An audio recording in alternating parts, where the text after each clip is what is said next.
ও ও চাঁদ শালার মশা দুপুরও জ্বালায় দুধ তুরিকা।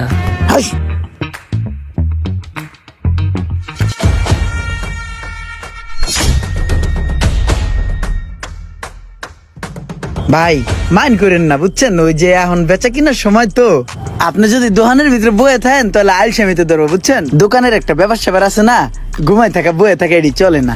আপনি কোনে খারাপ দেন কাস্টমার এখন এই ব্যাস ব্যাস ব্যাস। এই কি লাগবো ভাই এদিকে আসেন, এই কি লাগবো ভাই এদিকে আসেন, এদিকে আসেন। জমিদারি পায় বেশি প্রতিদিন দোকানে বয়ে থাকে। আপনি খারাপ এই জায়গায় পরে আপনার লোক কথা কইতেছি কাস্টমার না পাইলে।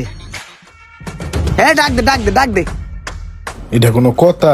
আমার ভিতরে বইতে না কয়ে বাইরে খাড়া করাই থুলো। ভাই একটা কথা কই, আজুরে তো দাঁড়াই আছেন, একটা কাজ করেন নিচেতে যায় একটু গুলা গালাও দিয়ে আহেন আর 3 কাপ চা নিয়ে আহেন, 3 জনে মিলে একটু ভাগ ঠাক করে খাই।